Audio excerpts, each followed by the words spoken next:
Olá, meus amigos, minhas amigas, bom dia a todos.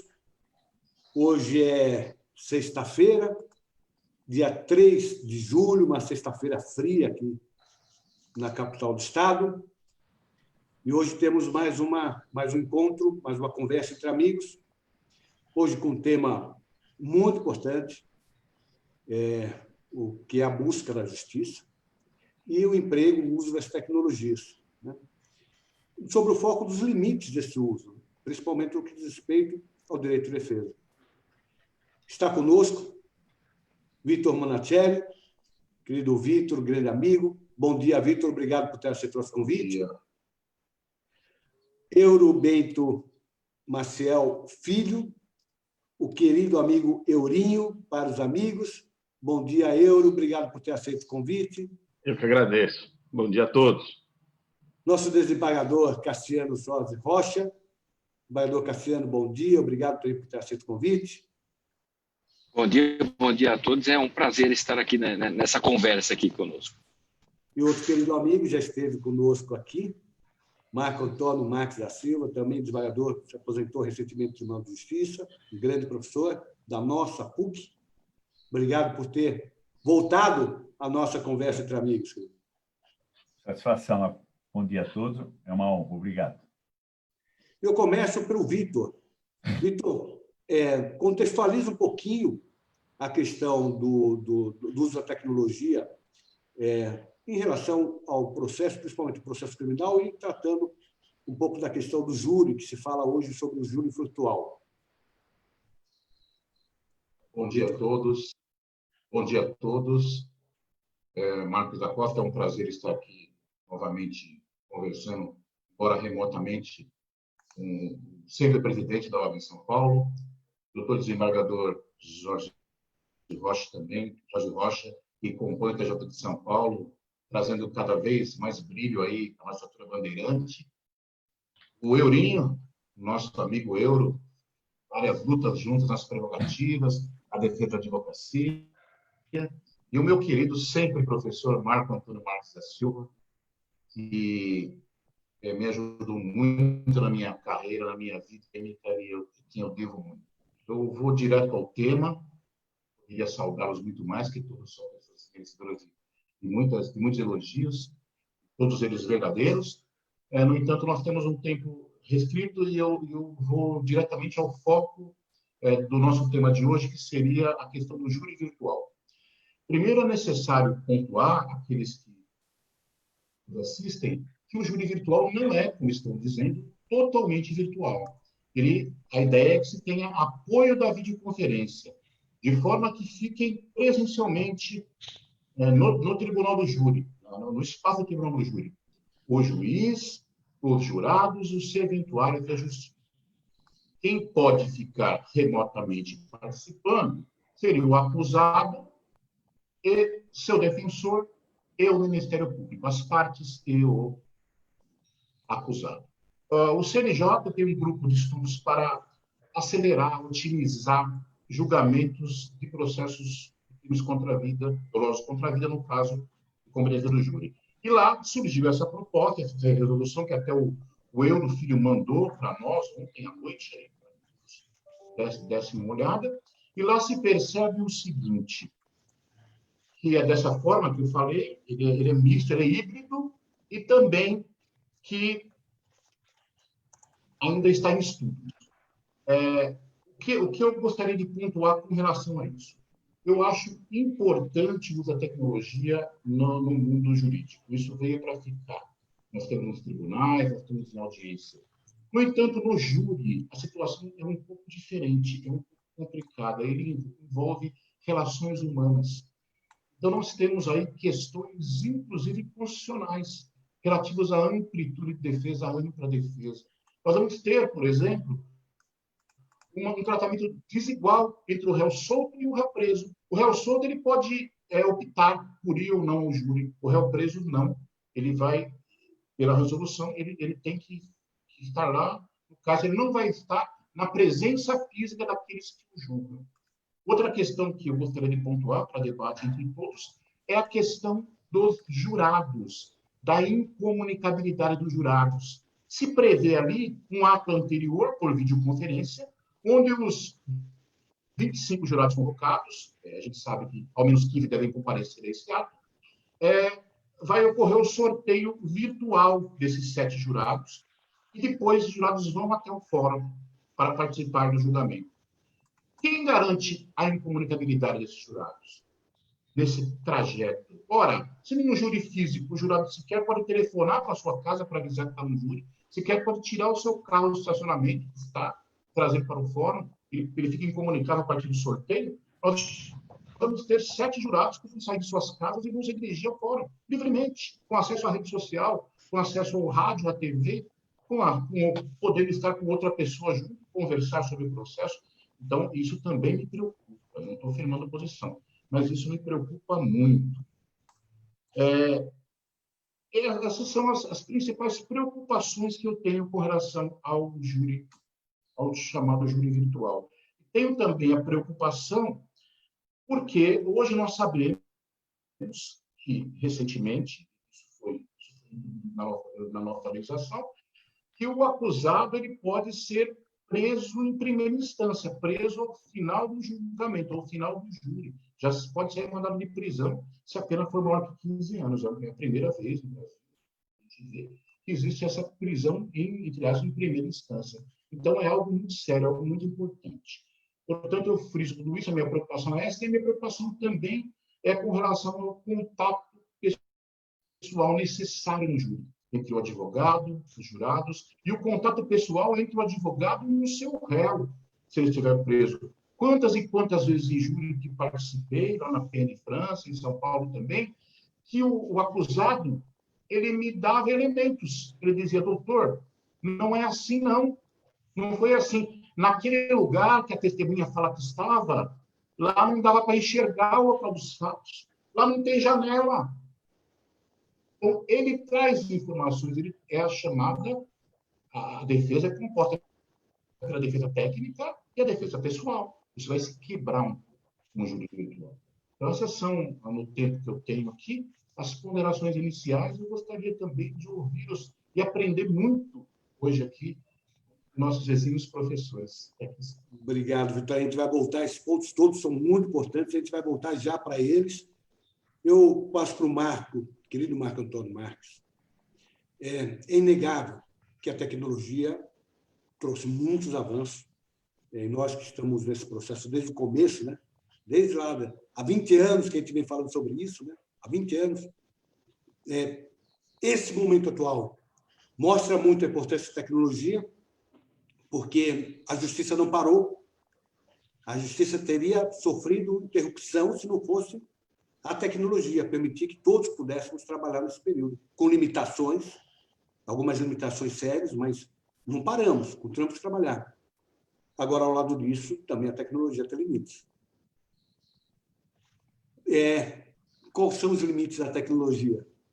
Bom, eu acho que, pontuando, se me permitem, a questão da pandemia foi, eu diria, um elemento a mais, mas parece que no debate aí, por exemplo, sobre o júri por videoconferência, na verdade, as propostas que já vinham ocorrendo eram do ano passado, antes da pandemia. Havia já uma comissão de estudiosos, presidido pelo ministro Rogério Schietti, do STJ, tá? Que o CNJ criou essa comissão. Então, primeiro, é uma coisa interessante a gente observar que isso já vinha num ponto. Se me permitem, eu quero só lembrar, para não parecer que realmente só foi a pandemia. Claro que a pandemia agravou. Até então, a gente poderia dizer que a gente tinha a ponta do iceberg e a pandemia trouxe o iceberg inteiro para fora d'água. Ok. Mas vejam, se nós lembrarmos, a Lei de Execução Penal, 7.210, já observava, no artigo 52, a prática do fato previsto como crime doloso, como falta grave, e depois vinha no inciso 7. Participação em audiências judiciais, preferencialmente por videoconferência. Então, já tinha na Lei de Execução Penal. O artigo 185 do Código de Processo Penal, que fala a respeito do interrogatório do réu, no parágrafo 2º do artigo 185 do Código de Processo Penal, já a regra continua sendo o interrogatório presencial. No entanto, o parágrafo 2º prevê, já alterado há alguns anos, excepcionalmente, o juiz, por decisão fundamentada de ofício ou requerimento das partes, poderá realizar o interrogatório do réu preso por sistema de videoconferência ou outro recurso tecnológico. Então, vejam, ainda no parágrafo 3º do mesmo 185, da decisão que determinar a realização do interrogatório por videoconferência, as partes serão intimadas com 10 dias de antecedência. Ainda no mesmo 185, parágrafo 4º, antes do interrogatório por videoconferência, no parágrafo 5º, em qualquer modalidade do interrogatório, o juiz garantirá ao réu o direito de entrevista prévia e reservado com o seu defensor, ser realizado por videoconferência. Parágrafo 6º, a sala reservada no estabelecimento prisional para a realização de atos processuais por sistema de videoconferência. E ainda tem mais. O famoso artigo 217, que é aquele quando a vítima, testemunha, não se sentirem à vontade, seguros, e a presença do réu puder interferir, causar humilhação, temor ou constrangimento à testemunha ou ao ofendido, o juiz fará determinar a saída do réu da sala e fará inquirição por videoconferência. Pode ser no momento ou anterior ou por ocasião. Vejam, ainda, carta precatória 222. A testemunha que morar fora da jurisdição, em regra, era ouvida por carta precatória, mandava-se o expediente para outra comarca. Pelo artigo 222, parágrafo 1º, a expedição de carta precatória não suspenderá. Parágrafo 3º. Na hipótese prevista no caput, a oitiva de testemunha poderá ser realizada por meio de videoconferência. Então, o que eu quis pontuar com isso? Que não é uma coisa tão nova. Claro que o júri, sim, muda completamente o panorama, concordo. Mas só para a gente observar que já vínhamos num compasso e a legislação acompanhando. E ainda a Lei 11.671 observa que, no caso do chamado RDD, os estabelecimentos penais federais de segurança máxima deverão dispor de monitoramento de áudio e vídeo no parlatório e nas áreas comuns, vedado o uso nas celas e no atendimento advocativo. Isso é uma outra discussão que pode, eu acho, se nós tivermos tempo, que é a discussão de monitoramento no parlatório, e me parece que a forma que for ou foi usar pode ferir a independência, a imprescindibilidade do advogado, do amplo direito de defesa, que é uma garantia da democracia. Mas eu pontuo só, nesse momento, aos colegas, que nós já vínhamos num momento. A grande questão é, será que, da forma que está estruturado o júri, é possível nós fazermos? O júri não tem essa grande essa transparência, não é o par julgando ao par, não é o julgamento popular da sociedade. Será que, pela videoconferência, a gente pode garantir efetivamente isso? Vou dar um exemplo na área de educação. Na área de educação pública, pelo menos o ensino médio fundamental, praticamente 50% das crianças, das famílias, não têm acesso à internet. Será que isso não é um dado relevante para a gente pensar se realmente o júri por videoconferência será uma efetividade do processo penal, da ampla defesa, do devido processo legal? Então, por hora, eu pontuo isso para mostrar que nós já temos uma estrutura, só que o ponto nevrálgico, fulcral, não só da nossa discussão, mas da questão do processo penal, já que uma garantia fundamental inserida no artigo 5º da Constituição Federal, será que pode ser garantido com efetividade? Eu aguardarei, com certeza, as lúcidas observações dos colegas. Marcos, você sabe que em alguns países, você sabe mais do que eu, você tem uma vivência, conhecimento do português, por exemplo, alguns países como Portugal e Espanha, tem a preocupação da proteção do cidadão em face do mau uso da tecnologia. A Espanha, de uma forma muito explícita, né? O direito à autodeterminação informativa é um direito constitucional. E em Portugal, por exemplo, a proibição do número único, né?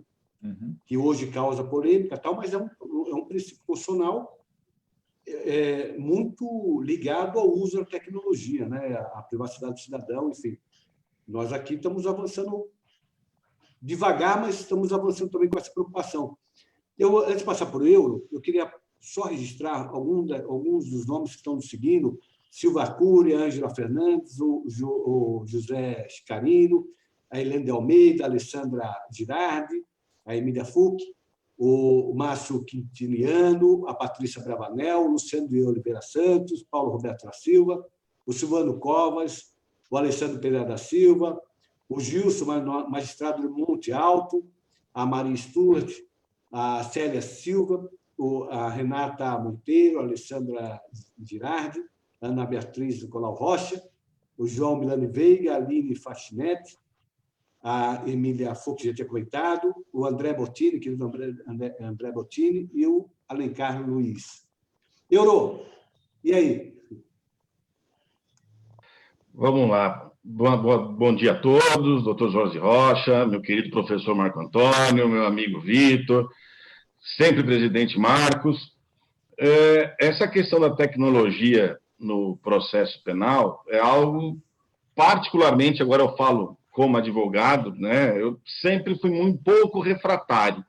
Eu tenho para mim que, tudo bem que agora vivemos um tempo de pandemia, então tudo isso se acelerou, esse processo todo, em razão da pandemia, como bem salientou o professor Marco Antônio. Mas eu tenho a ideia de inovar, de colocar tecnologias no processo penal, vem daquela ideia de celeridade do processo. E eu tenho para mim que nem todo processo célere é um processo justo. Você não alcança a justiça pela rapidez, você alcança a justiça pelo bom senso, por uma decisão justa, proporcional.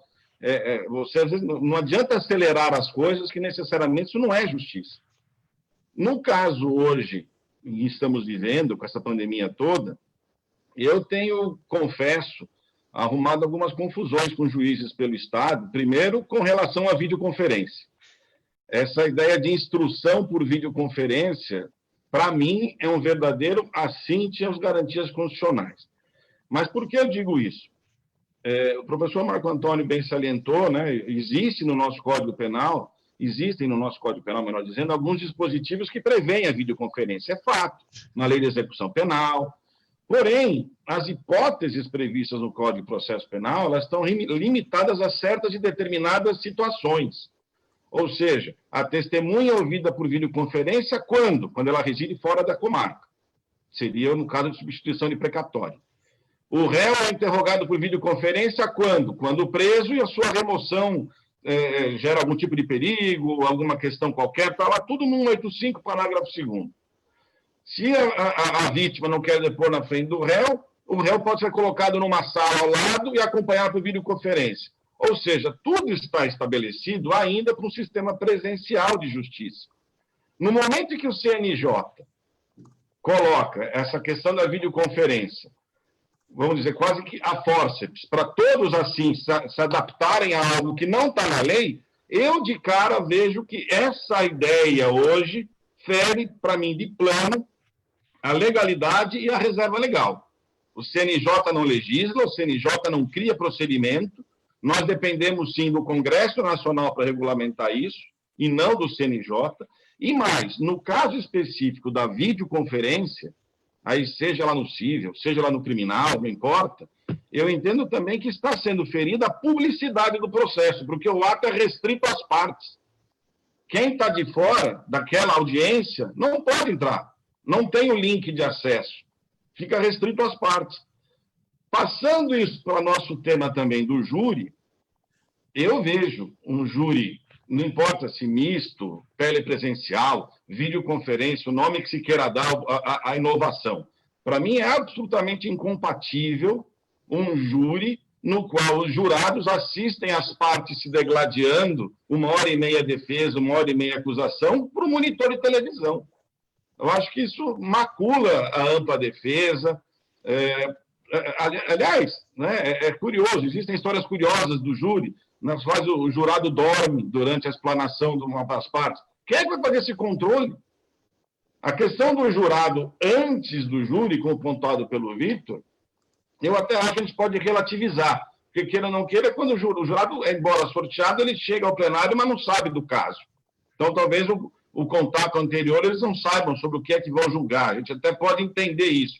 Mas, durante o plenário, Já é difícil ao juiz, que normalmente não fica na sala, diga-se de passagem, enquanto os debates estão ocorrendo, controlar a atuação de defesa, Ministério Público e o comportamento dos jurados.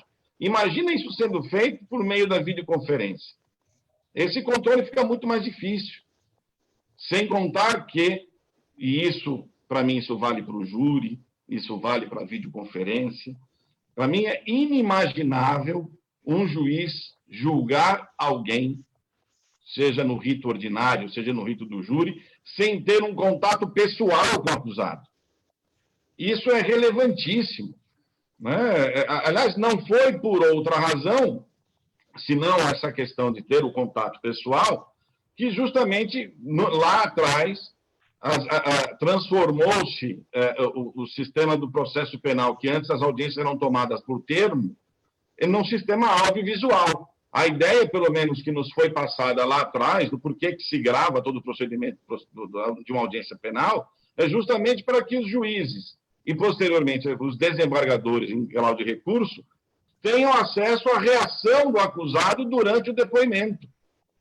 Aí agora a gente vem com essa ideia de videoconferência que você afasta o acusado jurisdicionado da pessoa do magistrado que irá julgá-lo. Com a devida vênia, eu particularmente continuo refratário e acho que logo, logo o doutor Jorge Rocha vai falar de mim no tribunal com algum HC de alguma audiência que eu vou pedir a nulidade, porque eu não concordo com essas audiências por videoconferência. Positivamente, eu acho é moderno, mas acho que é um retrocesso. Eurinho, tem muita questão aí importante, mas a visão sempre do advogado é sempre a preocupação com o direito de defesa. Aqui é, sem dúvida nenhuma, um dos certos da justiça, exatamente, o direito de defesa. Desembargador Cassiano, agora, para fechar essa primeira rodada, a visão, a sua experiência como magistrado, que é riquíssima, a preocupação também com o uso da tecnologia, mas agora focado especialmente no júri. Acho que esse é o grande ponto da conversa. Vamos lá, Dr. Marcos, bom dia. Dr. Marcos da Costa, meu prazer em estar aqui com pessoas aqui de nível e já conhecidas. Nessa introdução, farei só um pequeno apanhado daquilo do que eu penso em relação a isso. Se me derem um pouquinho de tempo depois, aí eu destilarei todo o meu veneno, que o Marco Antônio já conhece um pouco com relação a essas circunstâncias, e especialmente com relação às questões do júri, que sempre me dão um pouco de coceira. Eu não consigo me conter, porque toda a minha carreira foi baseada não exclusivamente no júri, mas dentro da minha carreira sempre foi o meu foco, a minha dedicação maior e o meu estudo maior. Eu já digo de antemão que eu não sou refratário às modernidades, muito pelo contrário. Desde quando eu era substituto lá em São Vicente, em 1988, já fazia audiência nos antigos juizados de pequenas causas e fazia audiências gravadas, que a Lei 7.244 permitia. Então, a instrução era toda gravada em fita cassete, com um gravadorzinho, que era o sistema ideal do juizado, e que também nesses juizados especiais novos, cíveis e criminais, a coisa foi deturpada, porque burocratizaram tudo, não era para ser assim. Então, o Tribunal de Justiça de São Paulo maltrata muito o sistema de juizado, não era para ser assim. Mas eu não sou avesso às modernidades, muito pelo contrário. Por exemplo, quando veio em 2008 a inserção para permitir a gravação audiovisual da instrução, eu fui a favor. No começo, até desembargadores mandavam degravar, anulavam o processo por causa disso. Não. Para quem veio do júri como eu, sabe que o vacilo de uma testemunha forma convicção. Não só a postura do réu, mas vacilo de testemunha para uma pergunta que é feita forma convicção. Independente se é para acusar, para condenar ou para absolver, não importa. Mas este detalhe já é formador de convicção. Portanto, é ato relevante de instrução. Essa situação da pandemia realmente antecipou a parte tecnológica da justiça. E nós vivemos hoje mais ou menos como se fosse um limbo, com dois pés em duas canoas. Nós não somos totalmente digitais, totalmente tecnológico. Deu uma travadinha. Doutor Jorge? Travou um pouquinho. Daqui a pouco ele Não volta. somos Voltou. mas com moderação. Vejo com muitas reservas a atuação do CNJ neste ponto. Desculpa, acho que dão asa para a cobra. E vai chegar um ponto que isso não vai mais poder ser controlado. Não pode o CNJ interferir nessas questões, como foi, por exemplo, com aquela resolução 62, mandando soltar preso aí a torto direito por causa da pandemia. Não é assim, impondo as coisas. E, inclusive, esta ideia de julgamento virtual é complicada, especialmente no júri, e também não sou a favor da instrução por videoconferência, não sou. A mim, quebra a incomunicabilidade, principalmente das testemunhas, no sistema normal, e no sistema do júri é muito pior. E a primeira grande coisa que nós vamos ter na cabeça de ideia é que julgamento pelo júri é exceção, é algo fora dos nossos padrões técnicos. É um sistema de julgamento de common law que foi trazido pela Revolução Francesa para nós. Nós temos que ficar adaptando. É como aquele joguinho de criança, acho que todo mundo já teve aí por causa de filho, aqueles joguinhos que tem o buraco quadrado para enfiar o quadrado, o triângulozinho para enfiar o triângulo, o redondo para enfiar o redondo. Trabalhar com o júri no sistema da civil law é justamente isso, você pegar o negócio quadrado e colocar no redondo. Você vai criar atritos e precisa desbastar as arestas para que o dano ao sistema seja muito menor. Trazer, portanto, esse sistema de videoconferência, julgamento em plenário, para o tribunal do júri é arriscado demais. Essa é só uma introdução que eu faço, se me permitir, depois 5 minutinhos, aí eu tenho algumas coisas anotadas aqui, aí eu sento a rua em tudo isso. Se quiser já passar, quer passar já? Então, tá, já, não tem problema, já desfio meu fel já de uma vez. Eu tenho realmente algumas preocupações quando, por exemplo, esta ideia do CNJ, legislando processualmente, permite substituição de jurado. Meu Deus do céu, isso é algo inconcebível num sistema de júri. Um dos artigos dessa regulamentação permite a substituição de jurado. Que é isso? Isso acaba com a regra da imediatidade do julgamento pelo conselho de sentença, destrói um dos pilares do julgamento do júri. Acabou. Tenhamos, então, uma visão pragmática. Outra situação do CNJ, obriga a passar álcool gel. Então, se constar na ata que não foi passado álcool gel, o júri é nulo. Qualquer pelo em ovo em ata de júri é motivo, às vezes, de nulidade. Então, não passou. Se constar lá que não passou álcool em gel na mão, o julgamento é nulo? Então, são tipos de preocupações que fogem um pouco da racionalidade. Outra coisa, o sistema do júri para a instrução em plenário é de que as testemunhas sejam arroladas com imprescindibilidade. Se não forem, a ausência permite o julgamento. Suponhamos que uma determinada testemunha tenha sido assim arrolada como imprescindível, mas é de fora da terra. E testemunha de fora da terra não é obrigada a comparecer. Nesses casos, a regra da imprescindibilidade não vale, o julgamento se realiza. Mas se ela pode ser inquirida por precatória ou por videoconferência, e aí? E se ela não está disponível, vai permitir o adiamento do júri ou realiza sem? São questões que não foram pensadas, precisam ser pensadas. O júri é diferente, o júri não é algo normal, é algo que precisa ser refletido. Até porque, como bem disse o doutor Euro, como é que se vai fazer o controle dos jurados? Vejam, se há um julgamento à distância, como é que o juiz vai poder policiar? E a minha preocupação, e enquanto juiz do júri sempre foi essa, ter em conta a visão dos jurados.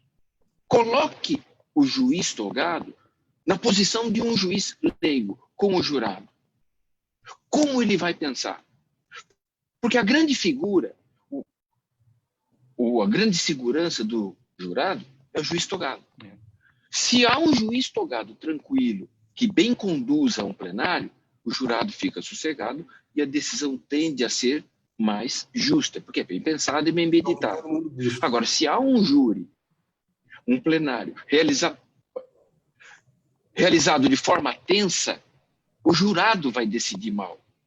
Então, se não há essa possibilidade de controle, não há essa possibilidade de fiscalização direta e imediata por parte do juiz para que o jurado se sinta seguro, a coisa desanda. Não é assim que vai funcionar. Então, eu tenho esse tipo de preocupação. Acho que foi o doutor... Já vou terminar. O doutor Vitor. Oi. Vai. Não, por favor, siga. Não, por favor. Eu acho que foi o doutor Vitor. Oi? Pode continuar. Está travando um pouquinho a sua fala. Ah, tá. Está travando um pouquinho.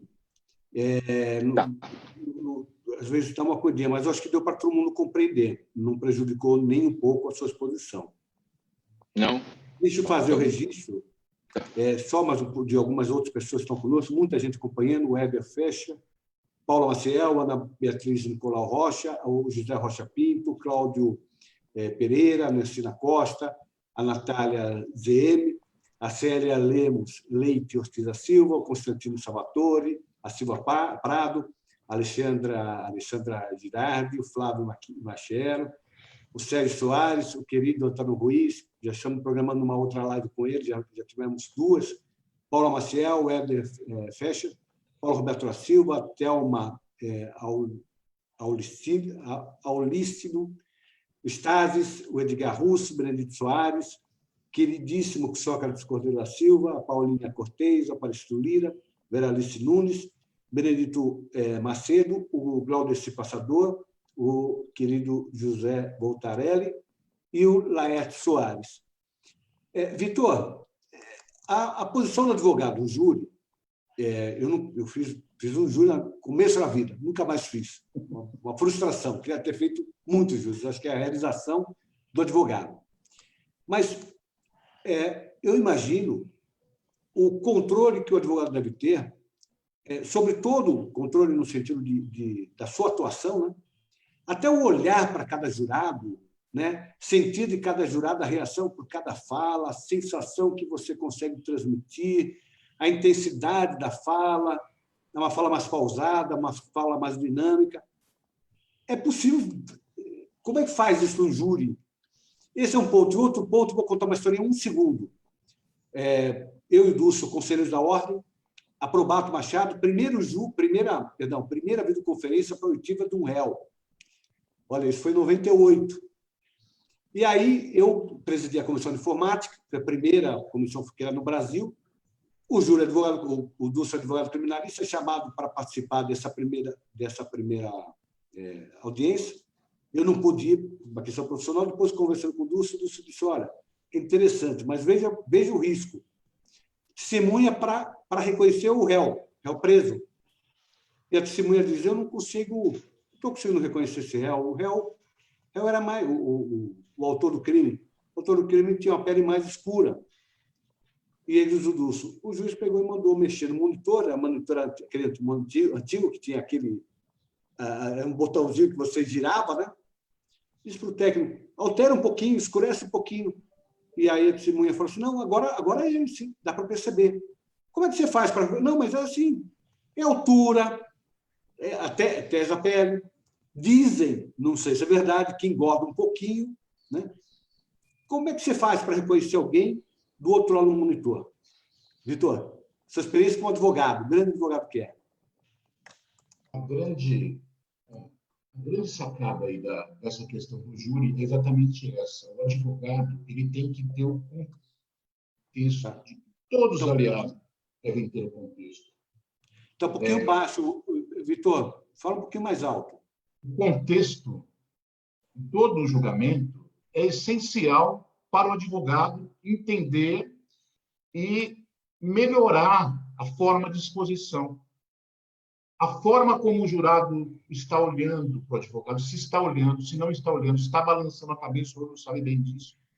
Se ele te olha nos olhos, ou se ele já ou se ele já aderiu à tese do promotor e não quer ter, e você precisa, então, mudar o tom de voz, abaixar, modular isso.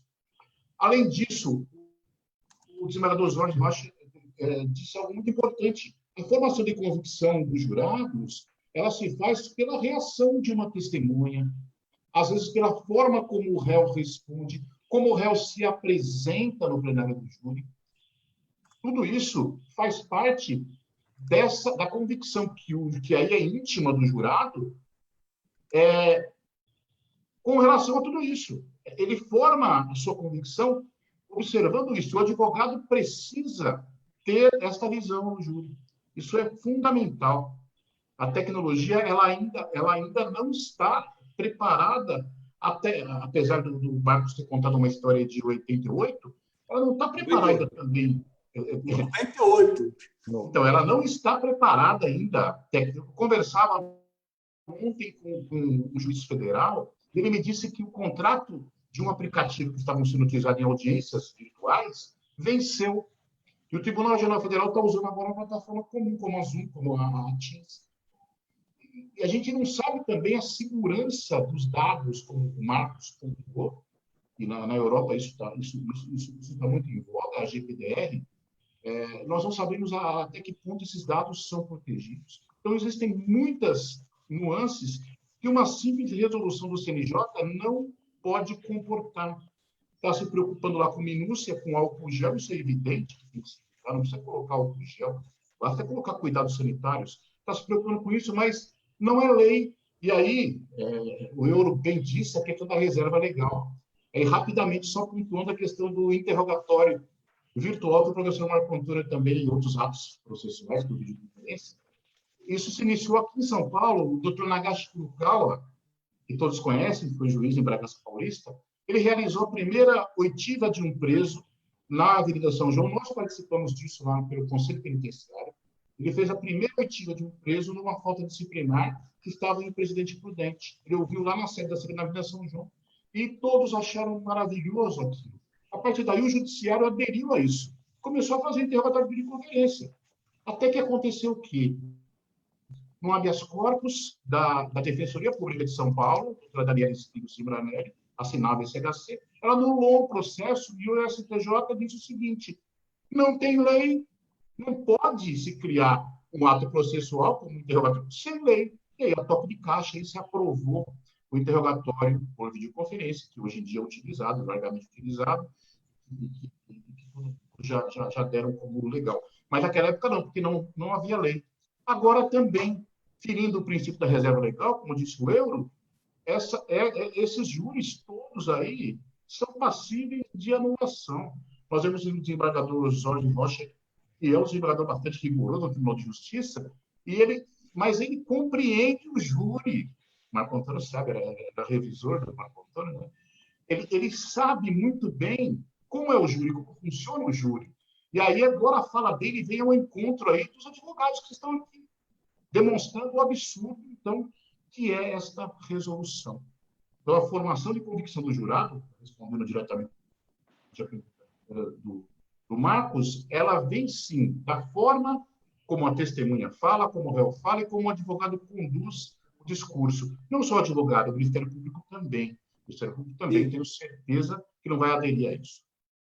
Enquanto eu vou falar.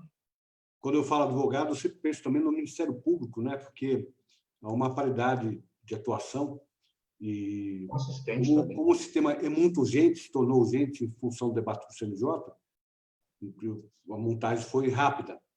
Mas quando estamos aqui na mesma linha, o Ministério Público com as mesmas preocupações de atuação, sem dúvida nenhuma. Voltando para o Marco Antônio Marques, antes falando do Oscar, que está conosco também, Oscar Azevedo, Zé Eduardo Torres Melo, o Wando Oliveira Santos, a Ivone Senise, o Celso Roca, o Luiz Duarte Santana, o Jamil Nascimento, querido Jamil, a Evelyn Carlini, o Edgar Russo, a Cristiane Zantini, o Benedito Macedo, a Rita Castelão. Tecnologia tem essa vantagem, né? Ela nos permite ver amigos, né, que está com saudades, principalmente nesse tempo de pandemia, pelo menos a notícia dele nos acompanhando aqui. Marco, a tecnologia, algumas das vantagens que ela trouxe, muito importantes, né? Ela permite gestão do processo, ela permite prática de atos processuais à distância, peticionamento, o próprio juiz. Há muitos avanços. Eu sempre cito o Diário Oficial Eletrônico, né? Que foi proposta nossa, nós levamos para o Congresso a criação do... Eram 2.200 páginas diárias. O advogado do interior recebia 48 horas depois de impresso na capital. Hoje todo mundo tem acesso simultâneo, né? Que é um avanço permitido pela tecnologia. Mas, insisto, há cautelas que precisam ser adotadas para que a tecnologia não ultrapasse limites de ética. Hoje nós temos a inteligência artificial, um código de ética na Europa, né, mano? Já preocupado com a ética no uso da inteligência artificial. Nós temos o Supremo STJ hoje, faz 2 anos que o Supremo STJ e o STJ estão usando inteligência artificial, e nós não sabemos exatamente como essa inteligência foi moldada. Eu não sei qual é o código, eu não sei quais são, como é o algoritmo que funciona. E é preciso o advogado saber qual é o algoritmo para poder trabalhar nesse ambiente. Né, querido Marco? Eu acho que ninguém duvida que a tecnologia é bem-vinda, ela é inexorável, não terá volta. Mas a tecnologia não pode influenciar, muito menos prejudicar o contraditório e a ampla defesa. Ela tem que ser uma aliada, não uma inimiga. Então, é importante que a gente... Claro que a gente também não pode esquecer que o mundo hoje, antes da pandemia já fazia, agora muito mais. Antes da pandemia, o mundo já discutia as questões da fome com a FAO, as questões da educação, diversas questões através das chamadas conference calls, videoconferências, os encontros, meeting. Ok. Ou seja, isso é inquestionável. Agora, nós precisamos saber até que ponto, como isso deve ser aperfeiçoado e se esse aperfeiçoamento poderá chegar em termos de efetivamente garantir uma segurança ao júri. Eu diria que hoje, da forma que nós estamos, há uma discussão, por exemplo, na área educacional, se a aula que o professor dá, ela é uma aula remota, é uma aula telepresencial, porque há uma diferença. Por exemplo, quando o professor dá aula ao vivo, ela é, como eles dizem, é presencial, mas é remota. Quando ele grava, ela já não é uma presencial, ela é online. Ou seja, tem diversos momentos. A questão dessa tecnologia no processo penal como um todo é, eu diria, pontual, como foi dito. Nós lembramos as diversas passagens na Lei de Execução Penal, no Código de Processo Penal, nas novas leis que vieram agregar ao sistema de justiça. Não pode ser contra e muito menos tirar a efetividade, seja do contraditório, da paridade de oportunidades entre as partes, principalmente a ampla defesa que tem seu resguardo constitucional também. Mas eu queria, se me permitem, sem nenhuma propaganda, eu trabalhei o tema da vinculação do juiz do processo penal no meu mestrado, em 1989, na PUC São Paulo, quando eu sempre disse que a necessidade do juiz que preside a audiência ser o mesmo que vai julgar, nada mais é do que no processo civil a chamada identidade física. E sempre defendemos, se no processo civil é importante, muito mais no processo penal.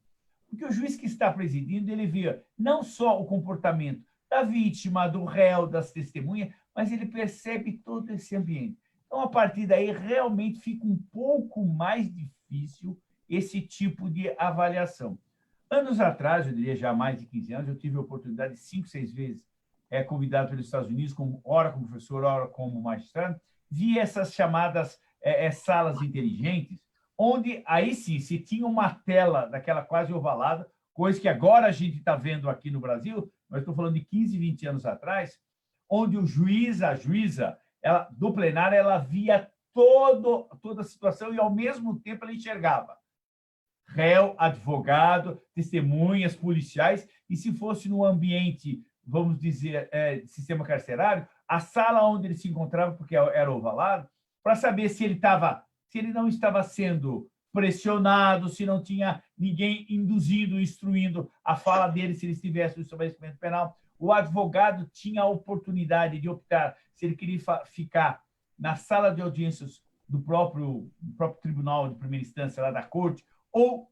no presídio, na penitenciária, e se assim fosse, onde ele não estivesse, teria um defensor público a acompanhar também. Vejo, tem uma estrutura que eu acho que é um passo para a gente acompanhar. Não que eu acho que isso resolva, atenção, mas eu acho que a gente tem que andar mais a isso, porque eu vou dar um exemplo clássico que a gente pode ter. Foi falado, acho que pelo Vitor ou pelo Euro, a possibilidade da diferença que é o réu preso pode comparecer ou não, e o réu solto, desculpe, pode comparecer ou não, ele opta aí ao júri. O réu preso ele é levado.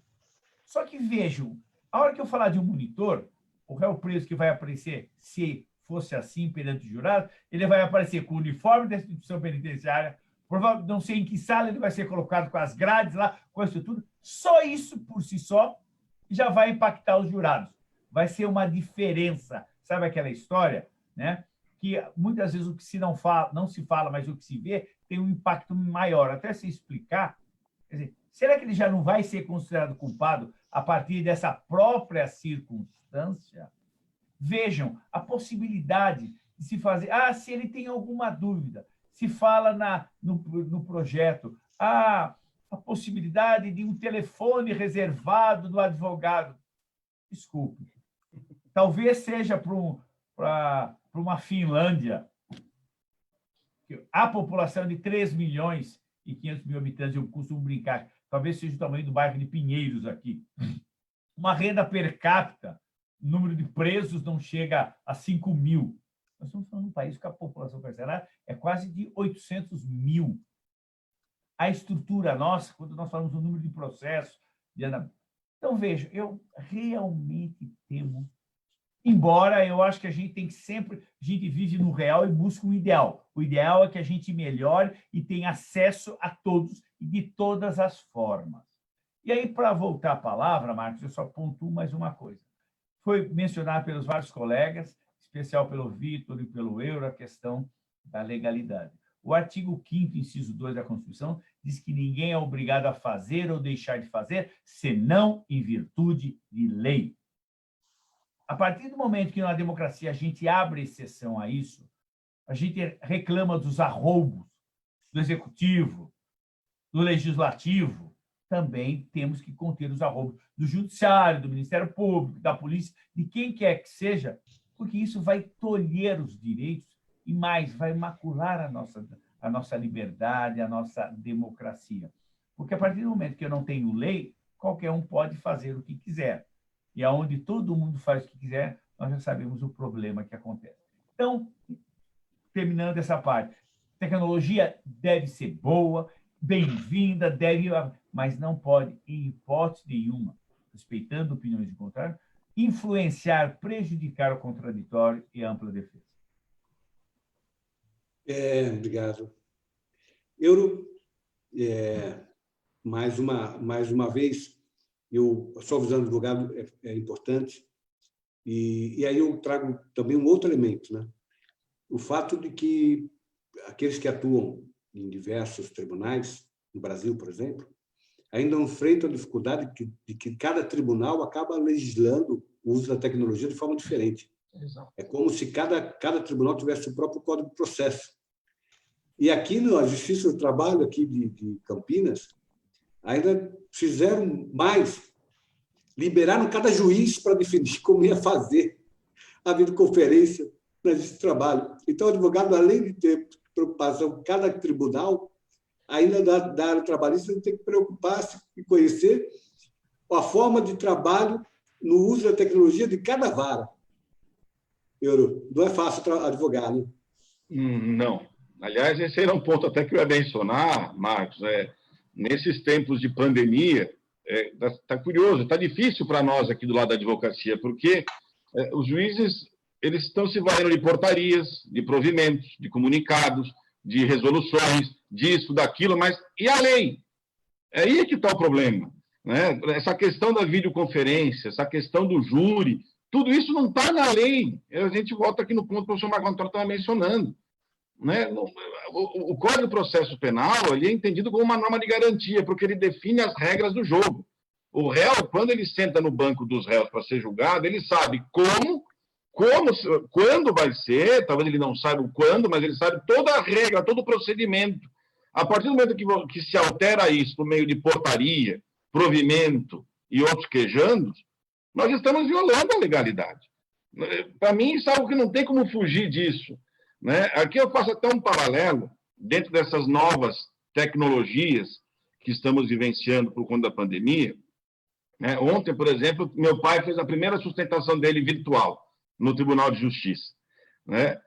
Ele não gostou muito, mas eu, particularmente, já fiz uma. E por que ele não gostou muito? Porque na cabeça, pelo menos no caso dele, havia 70 sustentações. Então, para ele, me disse, houve uma banalização. Agora todo mundo vai sustentar de tudo que é canto.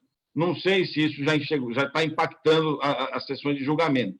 Mas eu, particularmente, vendo de um lado de democratização da justiça, eu acho bom. Agora, qual é a diferença de uma sustentação oral virtual à distância e um júri ou uma videoconferência? A sustentação oral à distância ela não altera a essência do julgamento. Queira ou não queira, os juízes estão presentes proferindo seus votos, os desembargadores ou desembargadores federais, as partes estão presentes, há ainda até uma certa publicidade, porque ficam outros advogados assistindo a sessão, o Ministério Público está presente, ali é um julgamento, eu não estou produzindo provas. Agora, numa audiência ou num tribunal do júri, primeiro que volto a dizer, o contato pessoal, para mim, é imprescindível do juiz com aquele que será julgado.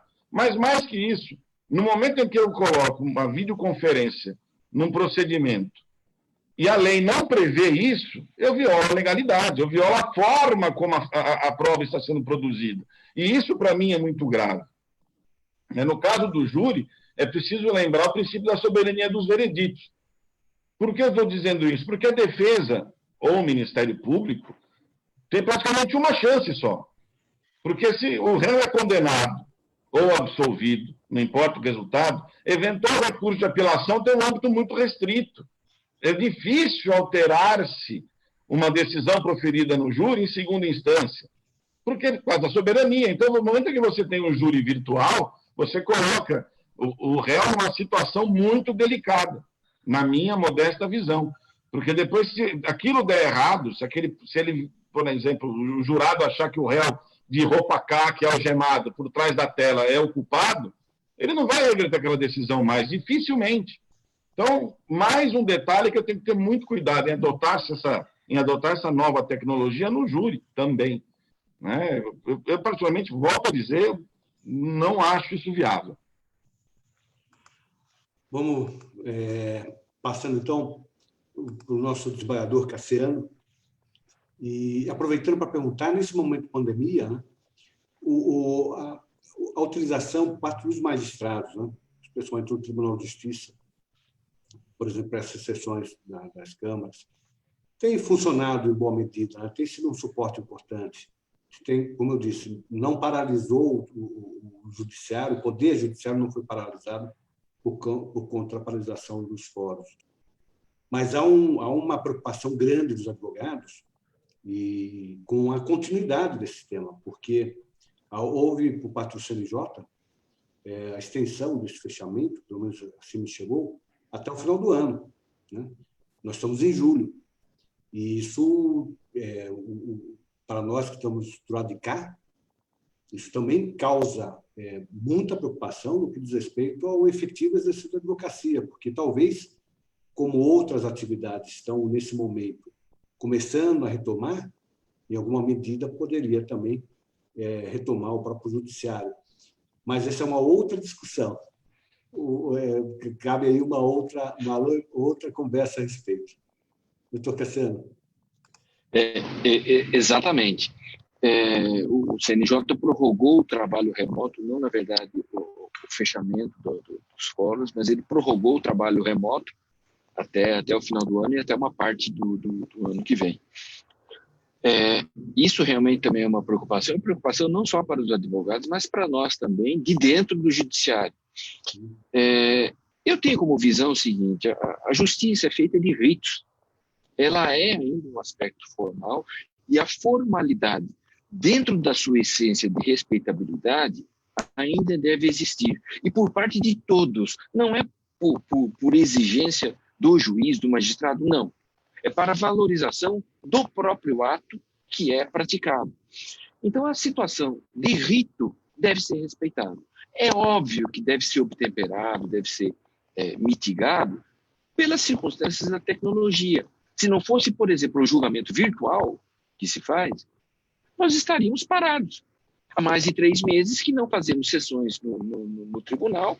Então, imagine, com uma distribuição mais ou menos de 300 processos por desembargador por mês, imagine tudo isso acumulado e retomando num julgamento presencial depois. Esse seria o caos. Então, por este ponto, o julgamento virtual é muito favorável.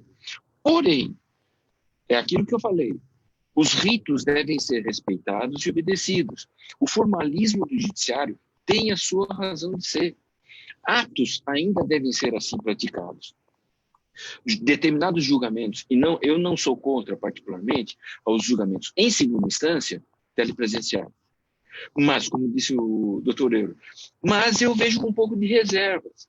Eu acho que, em determinadas situações, o contato e o formalismo exigem essa presença. Talvez estes julgamentos telepresenciais com sustentação despersonalizem ou descaracterizem a importância do ato. Não que eu seja contra, mas é algo para ser repensado. E especificamente no tribunal do júri, aí eu acho que não tem como ser favorável a esse tipo de julgamento. Eu faço 2 observações, e serei bem breve nesse ponto. O CNJ, nesta resolução aí, obriga o julgamento do réu preso, ele participar. Só que o Código não. O Código fala que o réu preso pode se abster de comparecer em plenário. Não só o solto, o réu preso, desde que ele manifeste por escrito antes com a concordância do defensor. Então, apesar de preso, ele não quer comparecer. É um direito dele, foi uma inovação em 2008 e não há nenhum tipo de ofensa, nenhuma inconstitucionalidade. Nesse ponto foi arguida. E a resolução também fala em refazimento do ato por falha do sistema de comunicação. Cadê a imediatidade do sistema de plenário? Eu vou refazer um ato. A única hipótese de refazimento em plenário do júri é a votação, mas desde que haja fundamento legal para isso, por erro manifesto, em contradição de voto, e desde que haja fundamentação e posição na ata. Senão, não pode haver solução de continuidade. Então, eu vejo isso com muita reserva. Esses extrapolamentos administrativos por portarias, resoluções, realmente, como disse o professor Marco Antônio, ofendem a regra básica da Constituição do inciso 2 do artigo 5º. Isto é um perigo. Abre brecha, abre válvula para, como a imprensa fala hoje, da chamada, guardadas essas proporções, ditadura do judiciário, quando o judiciário judicializa e impõe as suas soluções e não pelo viés correto do legislativo. Então, essa é a minha consideração, feitas as reservas pessoais e os meus excessos. Nós estamos acabando o tempo. Foi muito boa a conversa, muito esclarecedora, muita gente acompanhando, todo mundo elogiando. Quero registrar também aqui a presença do Leandro Weisman, do Rodrigo Lira Santos, do Ione Passador, do José Franco Craveiro Neto, da Thelma Aulicino, a Michele, querida Michele Tiziane, de São Vicente, a Cristina Zantini, o Renato Barros, o Tiago Romano, o Leandro Ramos, o Leandro Dugaich, o Pedro Ipaiva e do Antônio Gonçalves. Eu vou passar uma palavra para cada um, para a manifestação final, agradecendo muito a presença de todos, dizendo que foi uma das lives onde nós tivemos maior participação em comentários daqueles que estão nos acompanhando hoje. Começo pelo querido Marco Antônio. Muito obrigado pela participação. Em mais uma conversa. É uma honra ter estado com você, Marcos, com o Vitor, com o Euro, com o estimado amigo e esse iluminado desembargador Cassiano Jorge Rocha. sem dúvida, é uma satisfação. O tema é candente, apaixonante e, ao mesmo tempo, preocupante.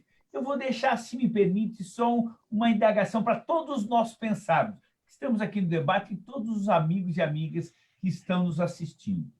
Vejam, o CNJ prorrogou, pelo menos, o trabalho telepresencial, como disse o desembargador Cassiano, até o final do ano, quiçá começo do ano que vem. A sociedade está, aspas, em vários pontos, vamos falar do Brasil, abrindo, estão permitindo agora shopping, diversas coisas. Será que, de repente, em algumas situações, não é possível, se milhares de pessoas podem ir a um shopping, com máscara, com álcool gel, etc., será que também não poderíamos pensar em algumas situações, ir ao fórum, onde estariam apenas as partes, o julgamento? Porque, senão dá a impressão que a gente está dando maior valor à questão comercial, econômica, do que a própria liberdade, a vida. Vejam, eu acho uma questão que eu deixo para nós repensarmos, porque, senão, nessa discussão, a economia, não sei o que e tal, eu ouvi uma frase que eu termino com ela, dizendo assim, sabe, eu prefiro falidos do que falecidos, porque os falidos ainda podem se recuperar, os falecidos não mais nessa vida. Um abraço a todos, obrigado pela honra da participação. Obrigado. Desembargador Cassiano, da mesma forma, muito obrigado por ter aceito o nosso convite. Foi uma alegria tê-lo conosco hoje. Eu que me sinto lisonjeado com a permissão da minha participação aqui e repito, eu fico muito, às vezes, não constrangido, mas me policiando para não falar muito o que eu penso. O Marco Antônio sabe que, às vezes, eu extrapolo um pouco as coisas, solto um pouco a língua, eu sou meio verborrágico, mas eu procuro ser um pouco formal aqui, mas as minhas ideias aí estão lançadas. Mas o maior desejo é de que as coisas, ainda que devagar, paulatinamente, se recuperem e se reestruturem, para que a gente possa retomar um mínimo, não igual, mas um mínimo de normalidade. Meu abraço, minha consideração a todos aí. Muito obrigado. Obrigado. Euro, querido amigo, um dos idealizadores desse encontro. Bom, primeiramente também quero agradecer, Marcos, pelo convite. É uma honra estar aqui com o desembargador Jorge Rocha, com o meu eterno professor, nos meus tempos de PUC, do professor Marco Antônio, meu grande amigo Vitor. Eu finalizo, quero agradecer o convite aqui, desejar aqui um bom dia a todos, e eu só pontuo uma única coisa, só para deixar também para nós pensarmos também.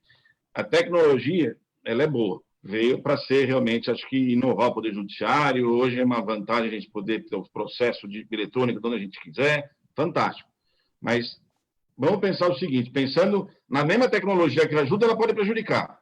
Então, quem me garante que atrás do monitor as testemunhas não estão se falando por WhatsApp? Quem me garante que atrás do monitor não tem alguém coagindo o réu, coagindo uma testemunha? Por isso, eu sou muito cético com relação a essas inovações tecnológicas, pelo menos dentro da nossa atual legislação. Obrigado a todos, foi um prazer, Marcos, muito obrigado. Obrigado, é uma alegria revê-lo. Manda um abraço para os seus pais. Mano sim. Vitor, deixei você por último para agradecer também, porque você que teve a ideia, você que instigou a montar essa live e me ajudou a montá-la também. Muito obrigado, querido amigo, e também uma oportunidade de matar saudades desse grande São Paulino. Obrigado, Marcos. Agradeço muito por comparecer nessa live com pessoas tão renomadas e importantes, até para a minha vida, como já disse o professor Marco Antônio. E, por final, agradecer os alunos e amigos que estão assistindo a live, os advogados, lembrar aos advogados que nós chegamos aqui quase num consenso de que a audiência de instrução também não é o ideal, de acordo com a lei, que se faça por videoconferência. Portanto, meus colegas, façam constar em ata isso. Isso pode ser arguído como nulidade. Quem sabe que na sexta Câmara Criminal, o relator Jorge Rocha, ele pensa com carinho nesse tema. Façam constar em ata. E se, por acaso, algum juiz resolver fazer um júri por videoconferência, façam constar na ata, sim, que fere o devido processo legal, como falamos aqui, fere a igualdade e fere mais a legalidade, como pontuou o professor Marco Antônio, que fere também, portanto, a própria democracia. Então, essa é a ideia que eu deixo a todos aqui, aos colegas. Espero poder voltar qualquer dia aí para a gente conversar mais sobre esses temas importantes do direito processual penal, direito penal e da cidadania. Muito obrigado a todos.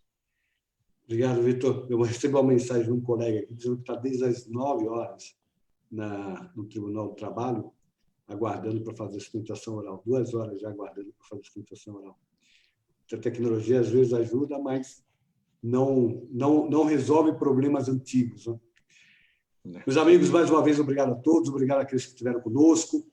Uma ótima sexta-feira, um excelente final de semana a todos. Segunda-feira nós voltamos. Aqueles que gostaram, aproveitem para curtir a página, compartilhar os vídeos. Daqui a pouco o vídeo vai estar disponível. Na segunda-feira nós vamos ter mais uma conversa entre amigos sobre comunicação em tempos de campanhas eleitorais. Nós tivemos adiamento das eleições, mas é importantíssimo a participação de todos no processo eleitoral, porque só assim nós vamos conseguir os avanços que precisam. Um abraço a todos. Bom final de semana. Obrigado.